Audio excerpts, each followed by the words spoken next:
Jungle.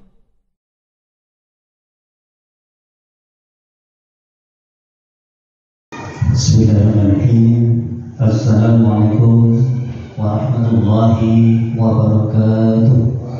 Bismillahirrahmanirrahim. Alhamdulillahirabbil alamin. Alhamdulillah alladzi khalaqal insana fi ahsani taqwim. Alhamdulillah alladzi khalaqa lakum min anfusikum azwajan litaskunu ilaiha wa ja'ala bainakum mawaddatan wa rahmah. Inna fi dzalika laayatin liqaumin yatafakkarun. أشهد أن لا إله إلا الله وحده لا شريك له وأشهد أن محمدا عبده ورسوله لا نبي بعده. اللهم صل وسلم وبارك على حبيبنا وسفينا وقدوتنا سيدنا محمد وعلى آله وصحبه أجمعين. Bapak Ibu jamaah majelis Rasulullah Allah, tiada kata paling indah dan tiada ungkapan yang luar biasa kecuali rasa syukur karena Allah SWT dan yang telah memberikan kenikmatan kepada semua ribuan jutaan bahkan miliaran nikmat yang telah kita terima dan akan selalu kita terima, dan bahkan banyak sekali kenikmatan-kenikmatan yang tidak kita minta bahkan tidak kita butuhkan pun disediakan Allah SWT. Ya, salat dan salam yang kita haturkan pada Nabi kita, kasih kita, teladan kita Nabiullah Muhammad SAW beserta keluarga, sahabat dan para majelisnya, dan semoga Allah menetapkan kita sebagai orang yang senantiasa istiqomah mengikuti sunnah Allahumma amin. Bapak Allah, kita semua sadar, kita semua yakin, dan kita semua meyakini betul dengan sungguh-sungguh bahwa sesungguhnya majelis seperti ini adalah masjid yang begitu banyak sekali kenikmatan-kenikmatan atau fadilah-fadilah keutamaan yang Allah berikan kepada Rasulnya. Maka rugilah kita kalau kita tidak menyempatkan hadir di majelis ilmu yang luar biasa seperti ini. Maka kemudian kami menyadari betul bahwa majelis yang mustajabah adalah mandat Allah. Semoga Allah senantiasa limpahkan rahmat, hidayah dan barokahnya atas diri kita, atas keluarga kita, dan atas putra putri kita. Yang tentunya kita berdoa Allah semoga keluarga kita dijadikan keluarga yang sakinah, mawaddah, rahmah, dan putra putri yang sholih dan sholihah yang senantiasa bahagia dan kita dan dapat ridho dari Allah Subhanahu wa taala. Amin. Bapak Allah, maka tentunya yang berikutnya kita doakan saudara kita, khususnya jamaah Masjid Luas kami ini. Jika mereka sakit, semoga Allah berikan kesembuhan dengan segera.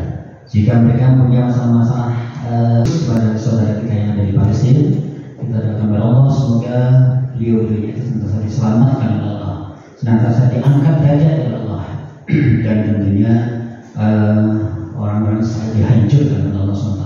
Allahumma ansur di mujahidin wal muslimin fi Palestin. Allahumma ansur Islam muslimin wal mujahidin fi Palestin. Allahumma sallimna wal muslimin wal mujahidin fi Palestin. Amin ya rabbal alamin. Baik Allah, pada kesempatan yang ini kita lanjutkan kajian kita yang masalah kitab. Jadi kita Bulughul Maram dan di bab kitab nikah. Jadi kemarin baru kita nyinggung satu hadis yang pertama, yang hadis yang 997 ya. Sehingga kemarin ada satu penjelasan yang cukup panjang terkait dengan pilar keluarga bahagia. Dan saya masih ingat yang keempat pilar. Yang pertama apa? Jadikan agama sebagai fondasi. Kemudian yang kedua, jadikan cinta sebagai pilar dalam keluarga. Yang ketiga, jadikan untaian doa sebagai senandung di setiap saat. Dan yang keempat adalah berikan kesan indah pada pasangan kita. Jadi insya Allah kalau keempat hari ini ada dalam kehidupan kita. Kalau pemirsa belum, jadi di rumah kita, di tangga kita misalnya masih terjadi seringkali perselisihan suami istri atau dengan anak kita, bisa jadi di antara empat ini ada yang kurang, mau disempurnakan. Jadi kan agama sebagai fondasi, cinta sebagai pilar, kemudian doa untaian sebagai untaian setiap saat, kemudian berikan contoh indah. Sehingga masing-masing anggota keluarga itu senantiasa memberikan yang terindah untuk anggota keluarga yang lain. Baik Allah. Kemudian kita masuk hadis yang kedua, yang hadis ke-998, di mana hadis ini yakni betapa Rasulullah sangat marah atau bahkan membenci atau bahkan tidak menganggap sebagai umatnya manakala mereka tidak mau menikah. Gitu ya. Padahal sahabat ini tidak mau menikah karena dia ingin, karena dia setelah melihat ibadahnya Rasulullah, maka dia merasa jauh banget ini, maka dia ingin tidak menikah karena untuk bisa mendekatkan diri kepada Allah. Apalagi tidak ingin nikahnya karena masalah lain ya. Wah, nikah itu ribet, nanti punya istri dan lain. Apalagi itu lebih tidak ingin Allah SWT. Ya baik. Coba lihat tadi hadis yang 998. Bismillahirrahmanirrahim. Wa Anas ibnu Malik, dari Anas ibnu Malik radhiyallahu anhu, anna Nabi sallallahu alaihi wasallam, sesungguhnya Nabi Muhammad sallallahu alaihi wasallam hamidallah. Ya, kemudian beliau memuji Allah. Wa asna alaihi, dan beliau menyanjung Allah. Wa qala, kemudian beliau bersabda. Apa yang berkatakan? Lakinni ana usolli wa anamu wa asum wa uftiru wa ana zawbatun nisa faman ghaliba an sunnati falaysa minni. Muttafaqun alaih. Hadis riwayat Imam Bukhari Muslim ya. Jadi beliau bersabda, lakinni ya, tetapi aku ana usolli wa anami, aku juga melakukan sholat dan tidur. Wa asum wa uftiru, berpuasa dan juga berbuka. Wa atazawwajun nisa, dan serta menikah dengan para perempuan. Faman ghaliba sunnati falaysa minni, dan barang siapa yang membenci sunnahku maka dia bukan termasuk bagian dari golongan ini. Sabda zaman Rasulullah. Jadi Bapak Ibu, ini menjelaskan hadis Jumat ya. Jadi hadisnya diambil dari hadis teksnya Bukhari Muslim ya. Kemudian di riwayat yang lain di miliknya Imam Bukhari itu lebih detail. Baik, coba kita perhatikan. Jadi hadis ini memiliki sebuah sebab, yaitu bahwa ada 3 orang sahabat ya. 3 orang sahabat, mereka mendatangi rumah istri-istri Rasulullah, istri Nabi. Jadi 3 orang sahabat ini mendatangi istri-istri Rasulullah. Untuk apa? Untuk bertanya tentang ibadah Rasulullah Sallallahu Alaihi Wasallam. Jadi setelah diberitahukan kepada mereka, maka seolah-olah mereka menganggap amalan mereka selama ini sangat sedikit. Bayangkan ya, ini sahabat. Jadi amal mereka sangat sedikit. Sehingga mereka berpikir kalau dia beramal yang normal, tidak akan mungkin bisa menyamai Rasulullah, atau minimal mendekati Rasulullah, atau bahkan meniru Rasulullah. Maka dia ini mengambil satu keputusan, gitu ya, untuk menambah 1 porsi, gitu ya, dan menghilangkan porsi yang lain. Nah ini jadi seperti ini. Kemudian mereka berkata, salah satunya berkata bahwa ibadah kita ada apa-apanya dibandingkan Rasulullah SAW. Padahal beliau ya itu sudah diampuni dosanya. Maksudnya Rasulullah ya, itu sudah diampuni dosa-dosanya telah lalu dan juga akan yang akan datang. Sehingga salah seorang dari mereka berkata, sungguh aku akan senantiasa melakukan sholat malam selama-lamanya. Sholat malam selama-lamanya. Jadi tidak akan pernah menghilangkan sholat malam, bahkan tiap malam dia tidak akan tidur. Kemudian sahabat yang kedua, dia mengatakan, dan aku akan senantiasa berpuasa setahun penuh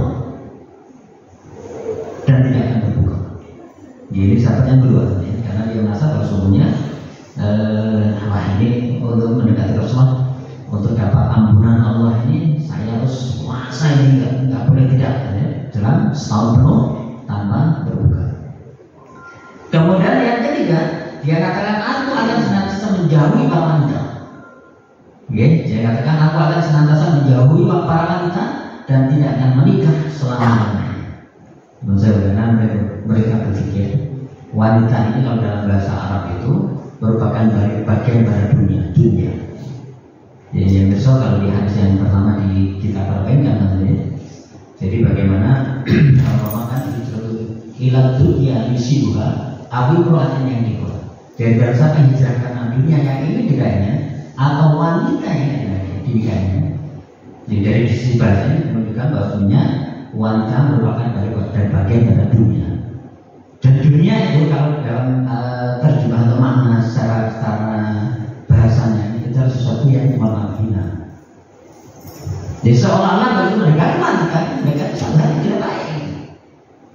Maka ditinggalkan itu semua untuk bisa atau bisa melaksanakan satu kebaikan yang lebih, gitu ya, yang tidak ada nafsu pada wanita.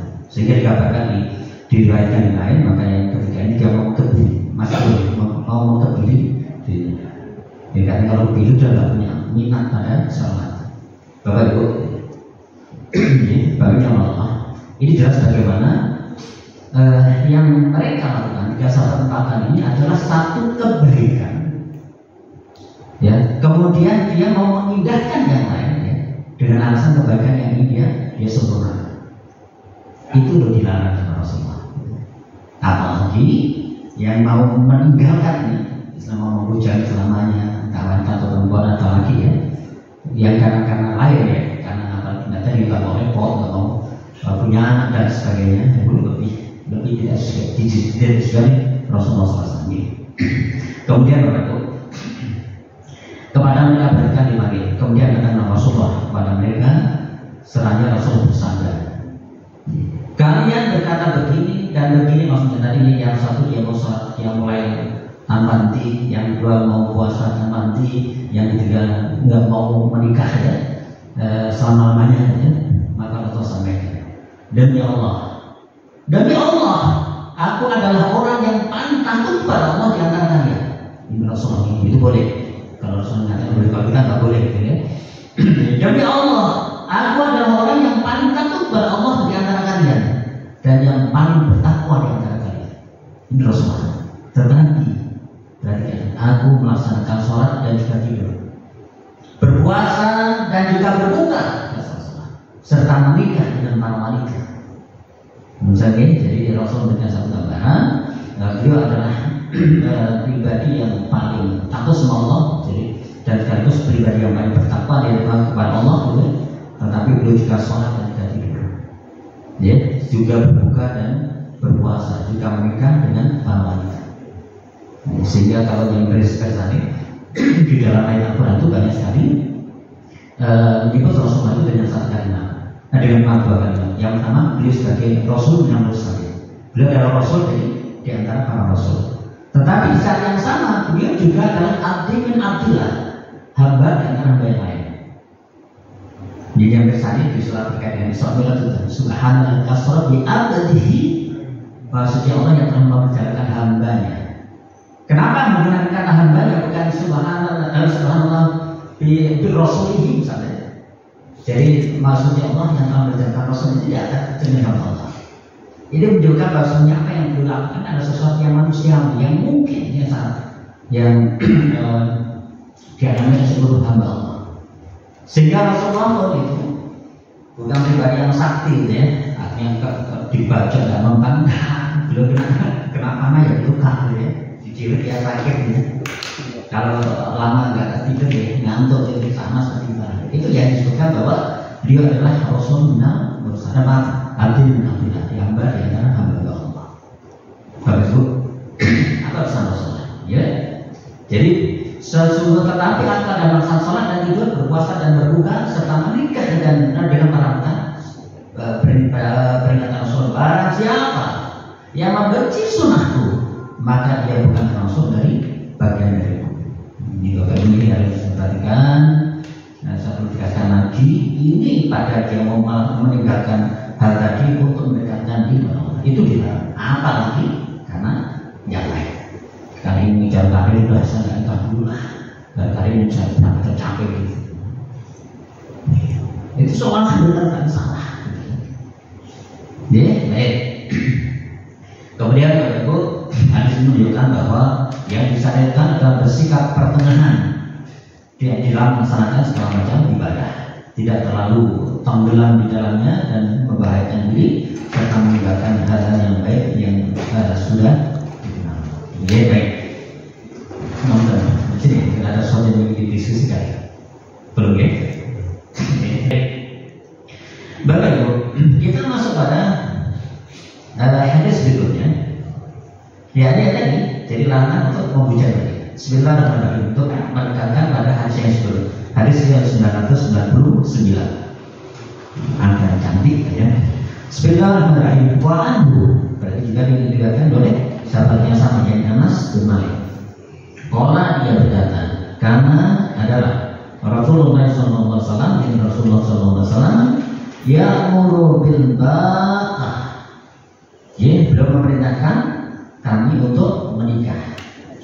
Wa yanha 'anil tabattuli, ya, dan melarang kami membujak. Dengan nahyan syadidan, dengan larangan yang keras. Bapak Ibu, jadi pertama, satu sisi Allah memerintahkan kami untuk menikah dan melarang kami membujak dengan larangan yang keras, ya, dengan istilah nahyan syadidan. Jadi kemudian diperintahkan pada kita, wa yaqulu, beliau bersabda, tazawwaju waduda al-walad. Jadi yakni nikahilah perempuan yang subur dan sangat penyayang. Jadi kemudian apa fakir ini maka tilun bikumul anbiya yaumul qiyamah, karena aku akan berbangga di hadapan para nabi pada hari kiamat karena jumlahku yang banyak. Jadi Bapak Ibu, ternyata Rasulullah, nah ini yang sering kali jadi alasan bapak-bapak ya. Target kita punya 6 anak ini, tapi jangan bu pengennya cuma 2, kurang 4, ya gimana caranya? Ada bapak yang gitu. Nah, oke boleh, tapi harus terang-terangan, nggak bisa sembunyi-sembunyi ya. Karena ada yang sembunyi, sehingga ketemu di sana 2, sana 2. Oke, maaf ya berarti itu boleh, tetapi tetap dengan caranya asal yang benar. Baik, ya, jadi jelas bagaimana di sini Rasulullah akan bangga di hadapan para nabi pada hari kiamat nanti karena jumlahmu yang banyak, jumlah umatnya yang banyak. Jadi saat Rasulullah berikan lagi satu penegasan pada kita semua bahwa seluruh umatku nanti akan masuk surga illa man aba, kecuali yang tidak mau. Siapa di antaranya ini orang yang membucak selamanya ini dan tidak mau masuk surga, gitu ya. Ini jelas nih Bapak Ibu, harus kita cermati dalam kehidupan kita, bahkan harus kita kuatkan untuk putra putri kita. Jadi itu masalah sesuatu yang penting, ya, masalah pernikahan itu hal yang penting. Jadi bahkan nanti Bapak Ibu ada banyak sekali hadis-hadis yang terkait dengan pernikahan ini, ya. Jika datang seorang laki-laki solih kepada untuk berlamar atau meminang anakmu, maka jangan pernah kau tolak.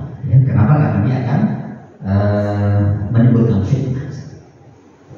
Tuh, ini laki-lakinya ini ya Pak, kerjaannya belum jelas dan nanti itu bisa dijadikan beberapa kajian dan sebagainya. Karena pernah nanti satu kali atau sudah betul kayak gini. Jadi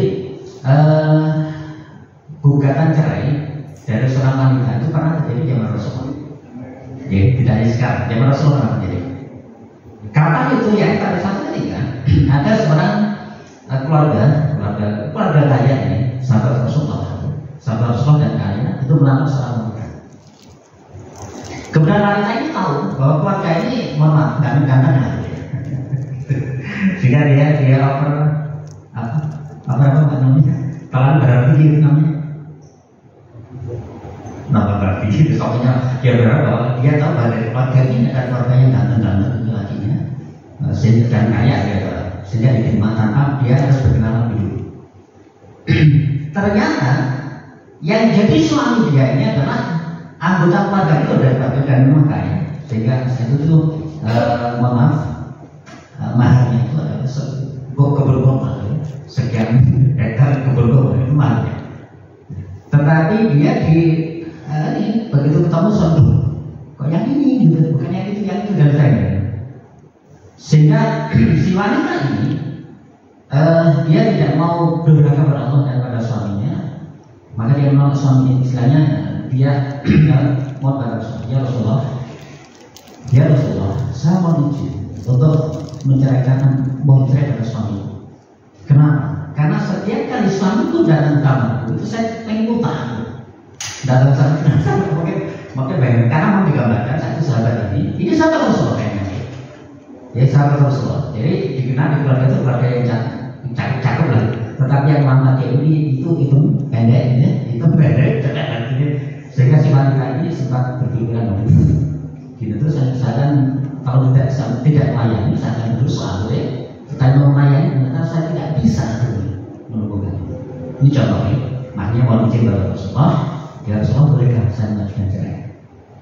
Apa jawab Rasulullah? Boleh, tetapi kembalikan mahar ini. Oh siap ya Rasulullah. Tadi sekian hektar kebun kembalikan, kemudian tentunya sama oleh suami. suasana gitu aja nanti karena saya kira kita nggak terjadi itu lah ya.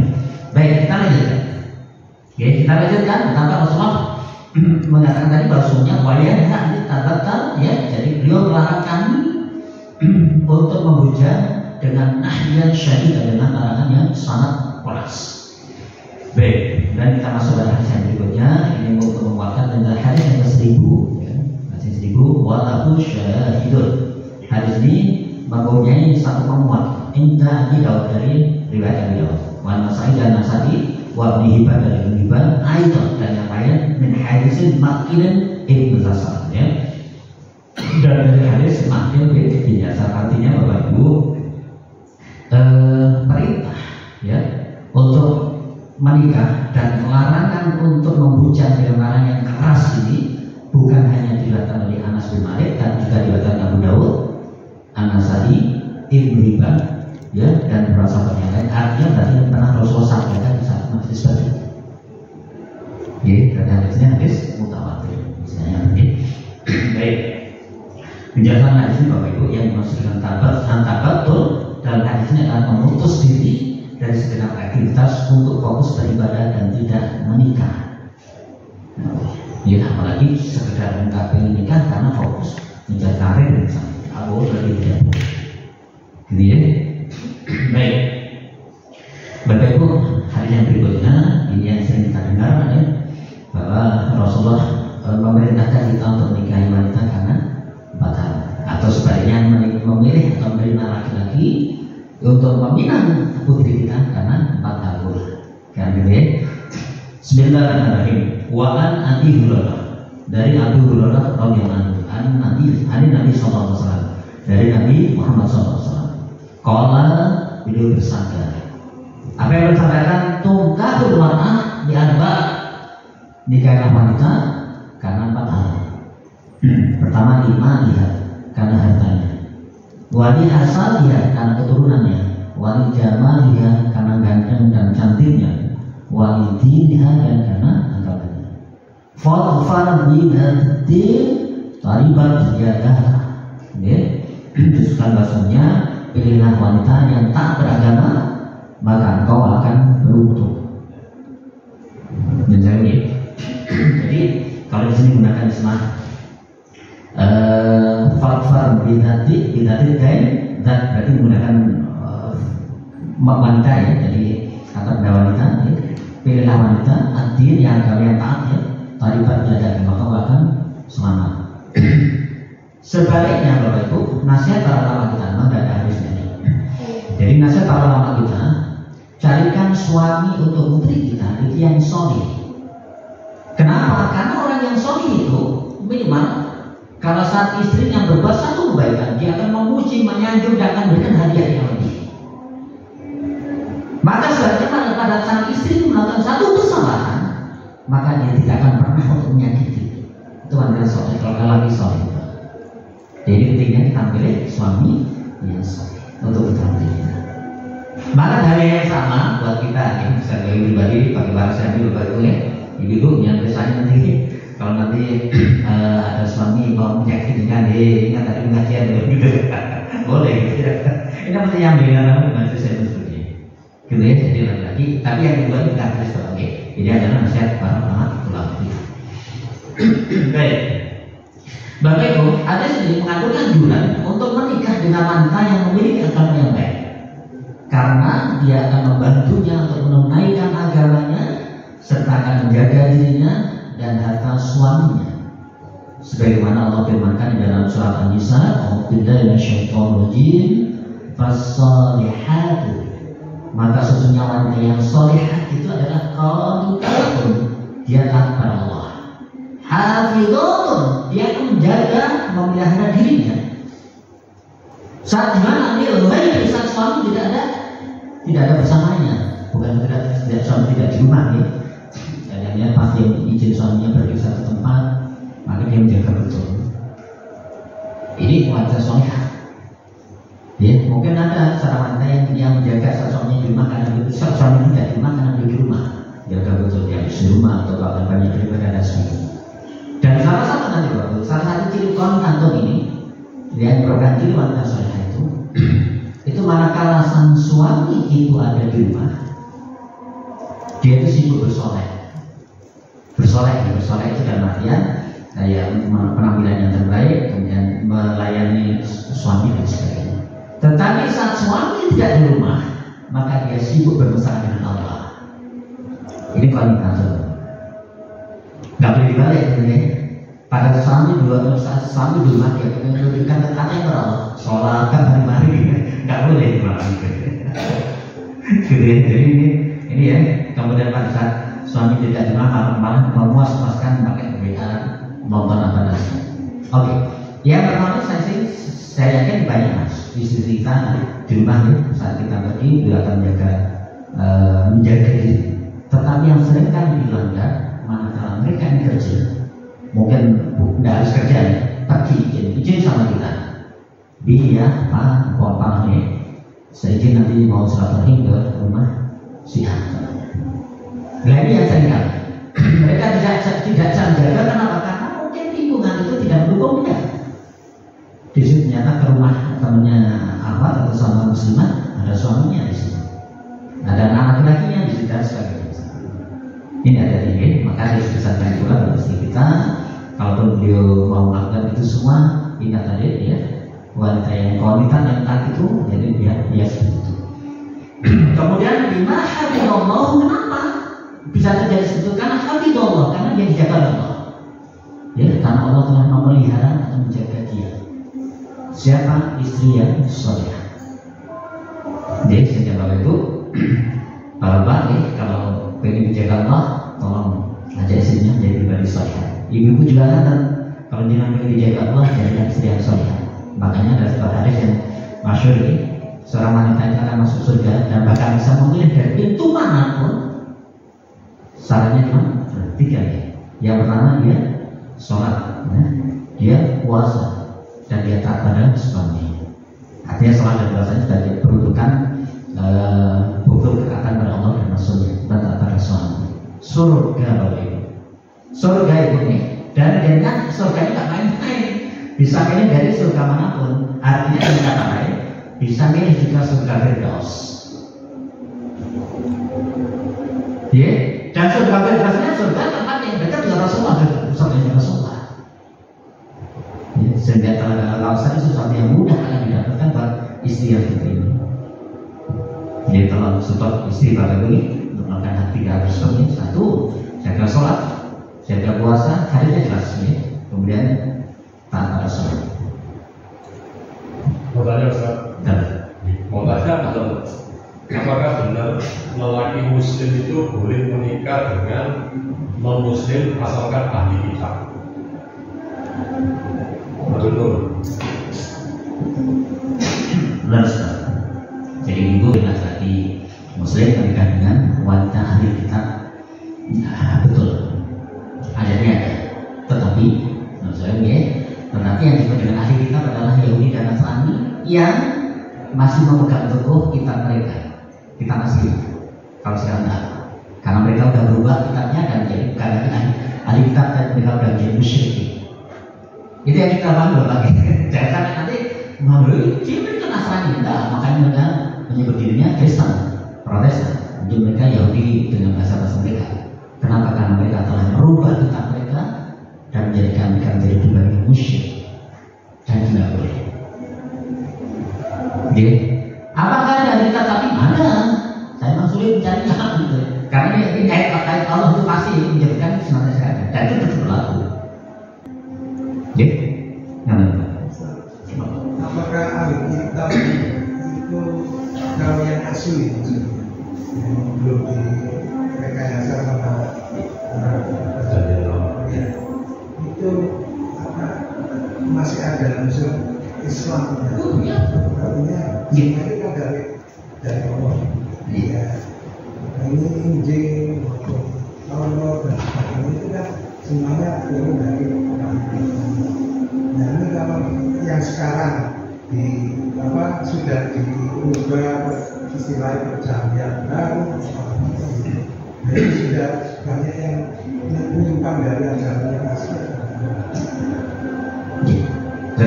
Jadi kalau yang asli itu ada, Jadi banyak ayat Al-Quran yang memerintahkan bahwasanya ini dulu puasa. Nah, saya udah lengkap kayak puasa yang cukup terkenal gimana? Ya, dan namamu kutiba alaikumusiyam kama kutiba alal ladzina min qablikum. Ya, dikatakan untuk puasa dan dibagi pula pada orang-orang sebelum kalian siapa? Yahudi Nasrani. Mereka juga dikatakan puasa. Di mana kita berikan Injil dan Taurat yang asli. Sekarang itu jelas. Selain ini menjelaskan bagaimana yang harus dibukanya puasa juga mereka beribadah yang lain seperti sholat ya dan sebagainya. Karena sholat sebelum ada perintah khusus dari Allah dan Rasulullah, maka sholatnya dilakukan seperti sholatnya yang dilakukan para nabi sebelumnya. Jadi mengenai Nabi sendiri kan pernah menikah dengan non-muslim yang kalau dari sejarahnya dia berasal dari gereja Koptik namanya. Nah, gereja Koptik ini masih ada di Mesir sampai sekarang ini.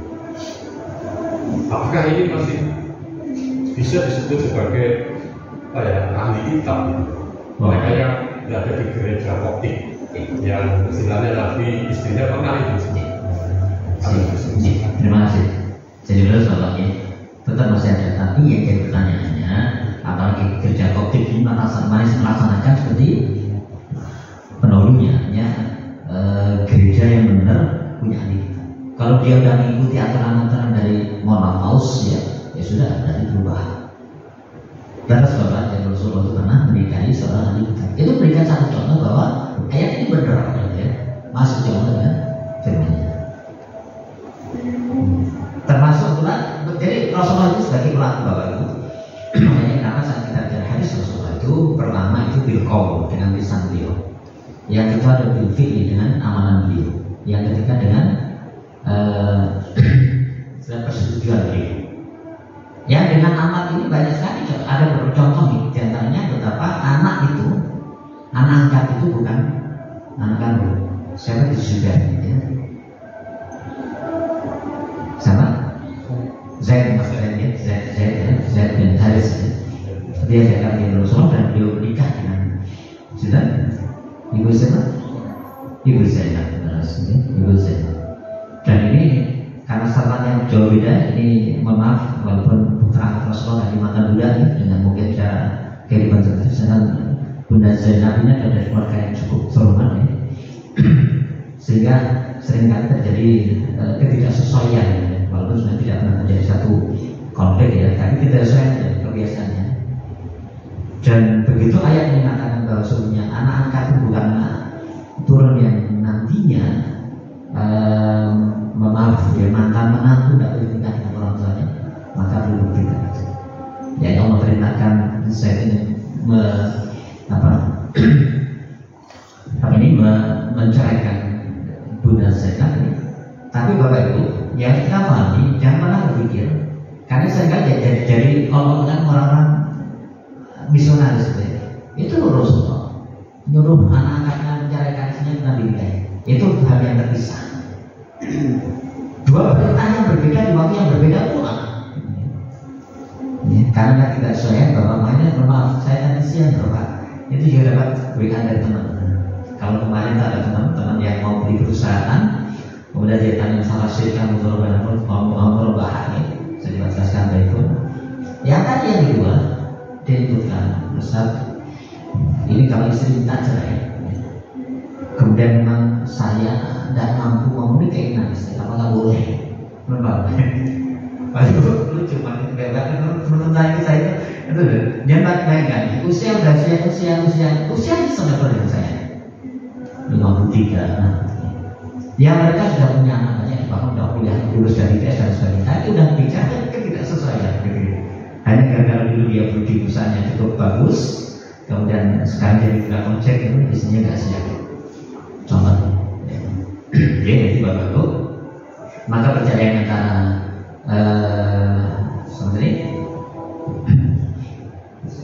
sama Bunda Zainab itu adalah karena satu sebab, kemudian Allah perintahkan untuk menikahi Bunda Zainab di waktu yang berikutnya. Gitu ya, baik. Baik, Bapak Ibu menarik sekali ya. Oke, jadi sini pertama Rasulullah memerintahkan kita menikahi wanita itu karena empat hal. Kemudian yang pertama karena kembali mohon maaf. Oke, tadi ya. Oke, baik. Jadi karena hartanya, karena keturunannya, karena kecantikannya, dan karena agamanya, ya. Dan agamanya karena dia akan beruntung, ya. Kemudian diberikan penegasan Allah di dalam surat An-Nisa tadi bahwa fasolihatu. Jadi kalau kita baca terjemah itu, itu boleh keterangan di tengahnya kita silent, ya. Kita hidden, ya. Fasolihatu, maka wanita solihah itu kita hidden dan langsung bima habibullah. Enak kalau kita sama begitu. Jadi kalau kalian ini, baik para wanita, kalau kalian ini dijaga ya Allah, jadilah wanita solihah. Gimana caranya? Wanita atau habibullah itu Allah. Cuma dua yang misalnya. Baik, maka Bapak Ibu ya, semoga Allah memberikan kekuatan kita sehingga kita bisa istiqomah, kemudian yang melakukan pakai sakinah wa Ramadan yang tidak berarti kita doakan saudara kita di Palestina, semoga Allah berikan kemenangan banyak sekali dan bukti-bukti bahwa mereka akan memberikan satu kemenangan, ya. Lalu di sisi lain banyak korban yang berjatuhan, di sisi yang lain Allah berikan contoh bahwa Allah tidak tinggal diam. Di sisi dua-dua kita terus harus kita lakukan. Baik, jangan sampai, mohon maaf, ya, kemarin juga ada bertanya kepada kami bahwa ada Ustaz yang akan jadi kita nggak perlu bantu ke sana, jadi satu, ya, karena ternyata banyak yang dikorup, ya. Atau yang kedua, harusnya orang Palestina itu tinggalkan aja di Gaza, ya, kita lebih aman. Iya, itu juga Ustaz. Saya sampaikan pada dinas, ya kita doakan mudah-mudahan terus segera sadar. Ini contoh lain. Karena kasus ini persis dengan peristiwa kita di peristiwa 10 November. Baik, sementara dan Alhamdulillah Allahumma salli ala sayyidina Muhammad alhamdulillah amin. Allahumma ighfir lil muslimina was wal mu'minina wal mu'minat ahya'i minhum wal amwat innaka sami'un qaribun mujibud da'wat ya hadir hajat. Allahumma ighfir lana dhunubana wa li ikhwanina alladhina sabaquna bil iman wa la taj'al fi qulubina ghillan innaka ghafurur rahim. Allahumma salli mujahidin wal muslimin fi Palestina.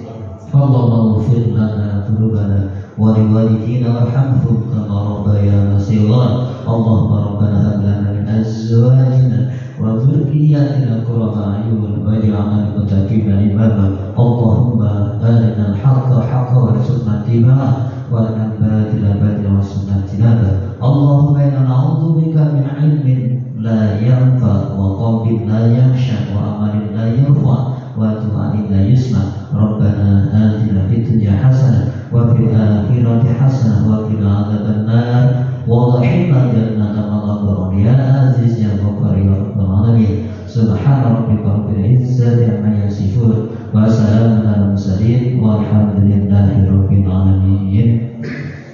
Saya mohon maaf ini nasallahu mustaqim billahi taufiq wal hidayah. Wassalamualaikum warahmatullahi wabarakatuh.